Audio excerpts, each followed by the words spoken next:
বিভিন্ন সময় বিভিন্ন ইস্যু নিয়ে আসে। আমাদের বাংলাদেশের সবচেয়ে বড় একটা সমস্যা হচ্ছে কি, যে আইন শৃঙ্খলার বিষয়টা এটা খুবই একেবারে দুর্বল, যার কারণে আমাদের বাংলাদেশটা বিলুপ্ত হতে বেশি একটা সময় লাগবে না। কারণ আমাদের বাংলাদেশে যে অপরাধ করে বুক ফুলে অপরাধ করে, কারণ তারাও জানে যে অপরাধ করার পরে শাস্তি হবে না। এটা একটা আমাদের কালচার আর কি হয়ে গেছে বাংলাদেশের, যে অপরাধ করার পরে অপরাধের কোনো শাস্তি পায় না, মানে এর কোনো শাস্তি হয় না। যেরকম আপনারা পূর্বে এর আগে দেখেছেন যে আসিয়াকে দর্শন করে কিভাবে হত্যা করা হইল, কিন্তু কোনো বিচার হইল না আসিয়ার।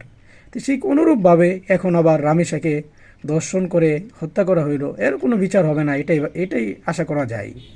কারণ কিছুক্ষণ আগে একটা ভিডিওতে দেখলাম তারেক রহমান মাননীয় প্রধানমন্ত্রী, ওনাকে আমি সেলুট জানাই, অন্তত সম্মান করি, উনি খুব সুন্দর সুন্দর ইদানিং কার্যক্রম করতেছে, এই জন্য সেলুট জানাই ওনাকে। তো উনি দেখলাম যায় সুন্দরভাবে সান্ত্বনা দিয়ে আসলো। তো বিচার নিয়ে সরাসরি উনি কোনো ডিসিশন নিতেছে না। যদি জাইমাকে যদি আজকে এরকমভাবে দর্শন করা হইতো, এরকমভাবে কোনো কার্যক্রম করা হইতো, হত্যা করা হইতো, আপনি কি যায় সান্ত্বনা দিতেন? আমার তো মনে হয় না। আপনি সরাসরি রিলেকশন করতেন, সরাসরি যায় ওনার বিরুদ্ধে যুদ্ধ ঘোষণা করে ওনাকে আপনি সরাসরি শাস্তি দিতেন। তো জাইমাকে দিলে আপনি শাস্তি দিতেন, তো রামিসাকে যে হত্যা করা হইলো, রামিসার জন্য আপনি কি করতেছেন? রামিসার বাবা ভিডিওর সামনে এসে থর থর করে কেঁপে কেঁপে কাঁদতে কাঁদতে বলতেছে যে আমি তোমার মেয়ের দর্শনের বিচার পাবো না। এটা বলাটাও স্বাভাবিক, আসলেই বিচার পাবে না। কারণ ওনার বাবাও নিজেই দেখেছে যে এর আগে আসিয়া নামের এক মেয়েকে নির্মমভাবে হত্যা করেছে ধর্ষণ করে, এখনও কোনো বিচার পায়নি। শুধু অনলাইনের ভিতরে শুধু পেজ বাই পেজ ধারাবাহিকভাবে পত্রিকায় লেখা হচ্ছে, শুধু অনলাইনে এটা ফটোগ্রাফি হচ্ছে, শুধু অনলাইনে বলা হচ্ছে, শুধু মানুষের কথাই খেলে হচ্ছে, কিন্তু বিচার হয় নাই। তো রামেশের বাবা এটা অটোমেটিক বুঝে গেছে যে এখানেও তো এটাই হবে, যে আমার রামেশাকে নিয়ে কথা হবে, লেখা হবে, পত্রিকা হবে, নিউজ হবে, সান্ত্বনা দেবে, কিন্তু কোনো বিচার হবে না।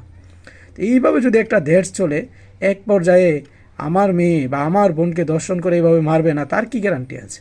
তার চেয়ে বড় কথা হচ্ছে যে একটা ডিপার্টমেন্ট বা একটা কার্যক্রম চলাইতে গেলে একজন ডিপার্টমেন্টের প্রধান সে যদি সুন্দরভাবে কার্যক্রম করে, সে ডিপার্টমেন্টটা খুবই সুন্দরভাবে চলতে পারে এবং খুবই সুন্দরভাবে চলে। তো ডিপার্টমেন্টের প্রধান যখন সুন্দর হয়ে যাবে, ডিপার্টমেন্টটা সুন্দর হয়ে যাবে। অটোমেটিকভাবে গভর্নমেন্ট যদি সুন্দর হয়ে যায় এবং বিচার কার্যক্রম যদি সুন্দরভাবে করে, তাহলে একটা দেশ খুবই সুন্দরভাবে চলবে এবং দেশটা খুবই সুন্দর হবে।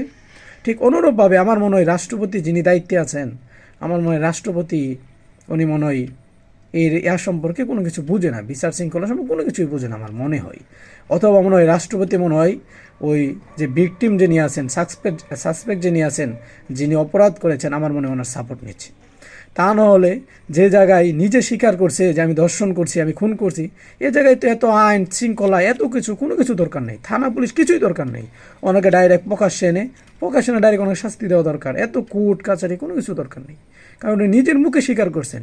তো এ জায়গায় রাষ্ট্রপতির কোনো ভূমিকাই পাচ্ছি না।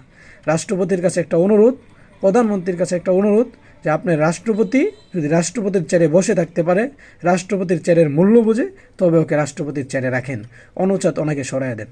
রাষ্ট্রপতি মনে হয় রাষ্ট্রপতির দায়িত্ব পালন করতে পারে না, তাই রাষ্ট্রপতিকে অতি দ্রুত সরাইয়া দেন, নয়তো ওনাকে বলেন ওনার দায়িত্ব ওনার মতন করে পালন করতো। আসিয়া হত্যার বিচার পাইনে রামিসা হত্যার বিচারও যদি না হয়, আগামী দেশ কিন্তু আর দেশের মতো থাকবে না। আমার মনে হয় না আপনারা দেশ সামলাইতে পারবেন, কারণ যে অবস্থা এখনই শুরু হচ্ছে, বিচার কার্যক্রমের টলারেন্স জিরো, তো এই অবস্থায় তো দেশ চালানো সম্ভব না। আপনি দেশ চলাইতে